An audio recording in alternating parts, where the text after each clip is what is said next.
салом бинандагони азиз. имрӯз ҷумъа 8 сентябр аст. ман Зарангези Наврӯзшоҳ бо ҷамъи ҳамкорон шуморо ба дидани нашри нави барномаи хабариву таҳлилии ахбори озодӣ даъват мекунем. таваҷҷӯҳ кунед ба унвони мавзӯъҳо. мавҷи нави басеҷ ё мобилизатсия ба артиш. таваҷҷӯҳи аслӣ ба муҳоҷироне равона шудааст ки ба тозагӣ шаҳрвандии Русияро гирифтаанд. агар дар давоми 2 моҳи дигар вазъ беҳтар нашавад, мавҷи дуввуми мобилизатсия оғоз меёбад. табиби тоҷик ба занони бемору бефарзанд аз тамоми дунё машварат медиҳаду даво мебахшад. фарзанд набуд, вақти роҳнамоӣ кардам, табобат кардам, фарзанддор шуд. ва зодгоҳи шоири шаҳири тоҷик Мирзо Турсунзода дар Қаратоғ дигар вуҷуд надорад. ҳоло навбат ба тахриби хонаи ӯ дар Душанбе расидааст. инҷа аз они мо боло боқӣ Раҳимзода ва ақибаш толису фарҳат зиндагонӣ мекард. имрӯз дар Русия интихоботи маҳаллии волиёни шаҳру ноҳияҳо шурӯъ шуд. коршиносон ҳадс мезананд ки баъд аз ин маърака басеҷ ё мобилизатсияи нав ба артиш ва ҷанг дар Украина оғоз мешавад. таҳқиқгарони лоиҳаи Можем Объяснит бо такя ба манбаъҳои худ навиштаанд то 20 сентябр сафарбарии нав шурӯъ мешавад. дар ҳамин ҳол таваҷҷӯҳ ба муҳоҷироне бештар шудааст ки шаҳрвандии Русияро доранд. идомаи мавзӯъ дар гузориши Тоҳири Сафар. мақомоти Русия хабарҳои басиҷ ё сафарбаркунии навро тасдиқ намекунанд, аммо эълон, огаҳӣ ва корҳое ки дар бархе аз гӯшаву канори Русия нашру амалӣ шуданд, аз омодагӣ ба мавҷи нави мобилизатсия паём медиҳанд. ҳукуматҳои маҳаллӣ маъракаи таблиғи хидмати қарордодиро ба роҳ мондаанд. раиси вилояти Воронеж ба онҳое ки фавран ва то охири сол бо вазорати дифои Русия қарордод мебанданд, пули иловагӣ ваъда додааст. шумораи гирандагони ёрии пули якдафаина ба онҳое ки барои хидмати ҳарбӣ қарордод мебанданд ва то 120 000 рубл аст зиёд карда шуд. маъракаи даъват ба хидмати ҳарбӣ дар корхонаҳои истеҳсолӣ ҳам дар авҷ аст. ин наворҳо миёнаҳои моҳи август дар яке аз корхонаҳои саноатии шаҳри Тольятти гирифта шуданд. 195 000 рубл пардохт мешавад. 200 000 дигар баъди бастани қарордод ба хидматчии ҳарбӣ дода мешавад. ӯ ба коргарон ваъда медиҳад касеро якбора ба ҷанг намебаранд ва 3-4 моҳи аввал онҳо омӯзиши ҳарбӣ мебинанд. ба шаҳри Тольятти тибқи нақша ҷалби 2000 нафар супориш шудааст. мо ками бештар аз 250 нафарро ҷамъ кардем. вобаста ба ноҳияҳо ин тақрибан 15% нақша. агар дар давоми 2 моҳи дигар вазъ беҳтар нашавад, мавҷи дуввуми мобилизатсия оғоз меёбад. ба гуфтаи Башкирин, онҳо маҷбуранд бо чунин пешниҳодҳо ба кормандонашон муроҷиат конанд. дар сомонаи ҳукумати ин шаҳр низ эълони тарғиби хидмати қарордодӣ бо тамоми имконият ва имтиёзҳояш нашр шудааст. дар вилояти Иркутск ҳамсарони сарбозони рус дар сафҳаву шабакаҳои интернетӣ даъват доранд муҳоҷирони дорои шаҳрвандии Русия низ ба ҷанг бурда шаванд. ҳамчунин эълону овезаҳое паҳн шуданд ки дар онҳо аз сокинон даъват мешавад ба мақомот дар бораи онҳое хабар диҳанд ки шиносномаи русӣ гирифтанду қайди ҳарбӣ надоранд. агар ту ягон шаҳрванди нави Русияро медонӣ ки аз тамоми имтиёзҳои кишвари ту истифода мебарад, аммо тасодуфан фаромӯш кардааст ки аз қайди ҳарбӣ гузарад, дар ин кор ба ӯ кӯмак кун ва ба комиссарияти наздиктарини ҳарбӣ занг зан.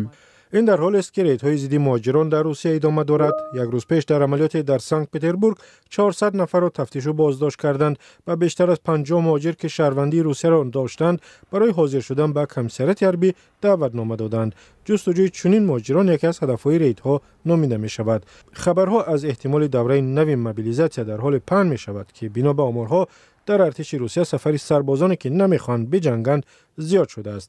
аз оғози ҷанг дар Украина алайҳи сарбозон барои фирор аз хидмат ва саркашӣ аз ҷанг беш аз 3000 парвандаи ҷиноӣ боз карданду 10 нафар низ зиндонӣ шудааст.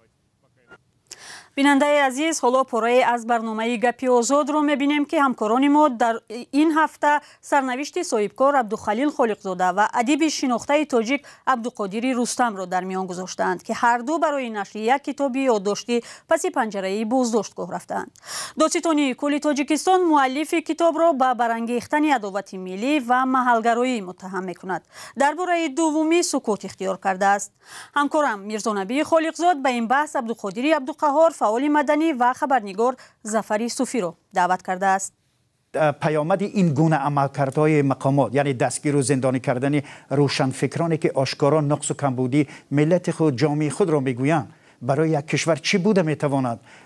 جناب ظفر صوفی مرمان، چی بوده میتونه؟ یا تاریکی میتواند باشد. عاقبتش چی میشه؟ در تاجیکستان همین امروز هم آزادی بیان در پست‌ترین حالت قرار دارد.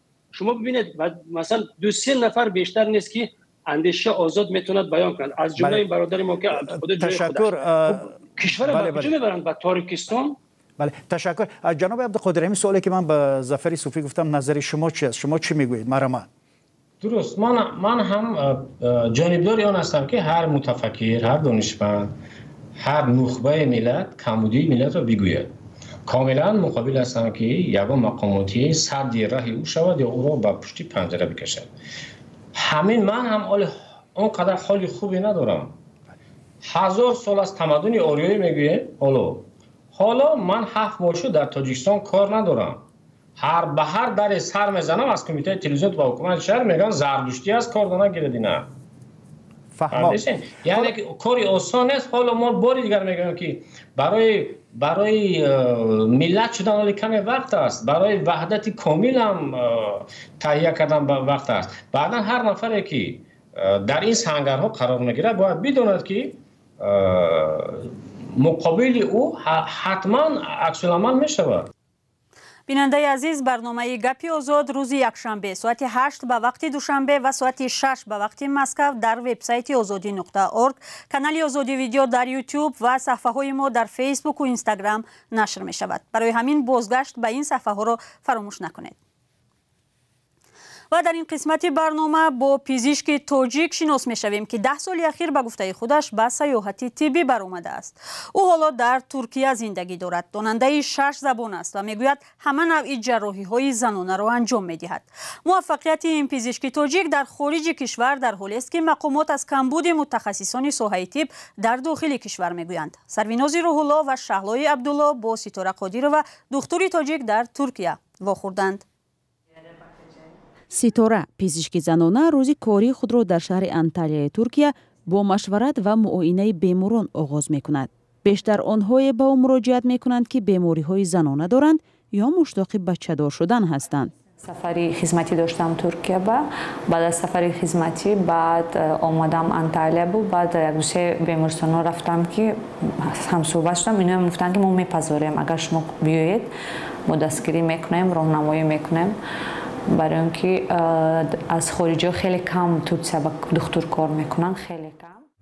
او 1.5 سال پیش از تاجیکستان به ترکیه آمد و در یک بیمارستان محلی شروع به کار کرد. با گذشت زمان به خود باوری بیشتر حاصل کرد که 3 خانواده در آرزوی فرزند صاحب طفل شدند. نفر 11 سال فرزند نبود. وقتی راهنمایی کردم، تبابت کردم، فرزنددار شد. یعنی گل آورد، خیلی ممنون شد. خیلی اویلا از کازان، فکر کنم از کازان، ولی خیلی ممنون شدن. خیلی با یک اویلای دیگه هم اویلای بلاروس ها، با یک اویلای دیگه اوکراین ها یا چند یعنی اویلاها شدن موفق شدن. خیلی ولی خیلی مثبت است البته. ستاره در حال برای کار دائمی ترکیه را انتخاب کرد که تاجیکستان با کمبودی متخصص روبرو است. این پزشک گفت تلاشش بیشتر اعتراف کسبش در سطح جهانی است و می‌خواهد کار علمی خود را در ترکیه ادامه دهد. او میگوید تفاوت کارش از طبیبان ترک در آن است که برای بیماران وقت بیشتر جدا می‌کند. دکترای اینجا کمتر وقت صرف میکنن برای بیمار، فرض کن ماکسیمم 5 دقیقه و همه وقت آنها با ترجمان کار میکنن. وقتی که با ترجمان کار میکنن نه همه شکایت های بیمار یعنی گوش کرده میشود، همه وقت بعضا نفهمی ها میشود. به همین خاطر قلایتر یعنی برای بیماری روز زبانمو قلایتر که با دکتری روز زبان یعنی معاینه کنن. ولی بعد باور داشتن یعنی اینها با دولت‌های آسیایی میمونه، با دکترایی که سابق شوروی بودن، خودی روس‌ها، اوکراین‌ها، مثل بلاروس‌ها خیلی زیاد باور میکنن. با این همه با قبل ستاره کار یک طبیب در خارج از کشور از جمله در ترکیه آسان دست نمی‌دهد. ستاره هنوز هم زبان می‌آموزد و برای تصدیق دیپلمش در اینجا چندین دوره‌های آموزشی را گذشته است. 3 داروی مهم و همه زنها دکتر گینکولوگ توصیه می‌دهد. حالا او از طریق صفحه‌های شخصی خود در شبکه‌های اجتماعی به بیماران مشورت‌های آنلاینی می‌دهد. گاهی دیگر به تاجیکستان می‌آید و بیماران را حضوری قبول می‌کند. حتی بیماران هستند در دیگر شهرها، در ازمیر، در روسیه هستند، در ازبکستان، در قزاقستان، در آمریکا، در کانادا بیماران هستند، آنلاین مشورت می‌کنند. ستاره آرزو دارد روزی چون یک طبیب تاجیک در سطح جهانی معروف خواهد شد. تفریح خودش میگوید برای این تلاش خواهد کرد تا تواند درمان بخش بیماران باشد. سروینوز روح‌الله، شهلای عبدالله، رادیو آزادی، ترکیه. اخبار آزادی را ادامه می‌دهیم. پیوندان شاعر تاجیک میرزا ترسونزاده از تصمیم ویران کردن خانه نگرانند که شاعر در آن زیسته بهترین آثار خود را آفریده است. مقامات تاجیکستان را برای بی‌توجهی به قدمگاه بزرگان و آثار تاریخی تنقید می‌کنند. گزارش امیر ایسایف و اسکندر فیروز را که در این باره است همراه می‌بینیم. خانه‌ای که در آن میرزا ترسونزاده شاعر مردمی تاجیکستان سال 1911 به دنیا آمده است دیگر وجود ندارد. آن در اینجا دهه قرطاق واقع بود و صاحب نوش رجب علی رحیموف میگوید کلبه هنوز در زمان شوروی از بین رفته بود. پدرمون نقل میکردن لیکن ما نه در یاد نداریم که همیشه تولد شده یا دیگر جا. حالا وای فرسوده در مرور زمان ویران شد. ما وای گرفتیم به جای این همینجاش هم خالیمون این طرفتر ما گفتیم اکنون ماند همینجا مواد یکان وقت میپرسن گفتم همین دادرم همینجا یک میمانخانه که وای کردم. روح‌الله جرابای مدیر آثارخانه میرزا ترسونزاده در ناحیه شهر نو میگوید از همه خانه تنها یک در دو طبقه کندکاری مانده است و پدر شاعر استاد ترسون خودش آن را تراشیده است. این سرفه‌هایی که در زیر برف و باران ماند، آستانه‌ها هم در زیر برف ماند، عاقبت نیست شد. در تاجیکستان عنعنه حفظ قدمگاه چهره‌های تاریخی وجود ندارد. اکنون همچنین خانه در دوشنبه ویران کرده می شود که قهرمان تاجیکستان میرزا ترسونزاده در آنجا زیسته بهترین آثار خود را آفریده است. خانه یکم از اون طرف اما که میرشکر بودند. قبط دویم به شهیدی زیاددل شهیدی بودند. اینجا از آن ما بالا باقی رحیمزاده و عقیبش طالیس و فرهاد زندگانی میکردند. من اینجا طلا پولادی. در پاسخ به سوال ما که چرا در کشور به قدمگاه بزرگان دقت داده نمی شود، ادبیات شناس حفیظ رحمان گفت به این نظر هستم که همین بزرگان ما رو هر قدم جویش را احتیاط باید کرد، اون رو برای نسلی آینده حفظ باید کرد در این اون شکلی که امکان پذیر باشد. فرض کردیم خانه‌اش باشد بگذار در شکل همون ابتدایی، در شکل اولیه. یک نمونه برجسته به توجهی به آثار تاریخی آن بود که مقامات تاجیکستان کم مانده بود خانه‌موزی قهرمان تاجیکستان صدرالدین عینی را در دوشنبه به خاک یکسان کنند. رسانه‌ای شدن این قرار و برخورد تند جامعه به آن قدمگاه عینی را نجات داد. مقامات در این موردها به گنپلان یا طرح بازسازی شهر دوشنبه اشاره میکنند، اما کارشناسان میگویند روشن نیست به احترامی به آثار و قدمگاه بزرگان از ندانستن برمی آید یا این تلاش نابود کردن تاریخ گذشته است برای ساختن تاریخ نو یا بالا گرفتن منفعت‌های مالی. با قرار دادگاه در قزاقستان مردی گناهکار شده در قتل دخترچه 5 ساله به حکم ابد محکوم شد. دادگاه 7 سپتامبر سعیدعلیم غایب نظرف 48 ساله را در قتل کودک و عملهای شهوانی گناهکار اعلام کرد. با حکم دادگاه اینچنین محکوم شده باید از جریان اخته کیمیایی گذرد.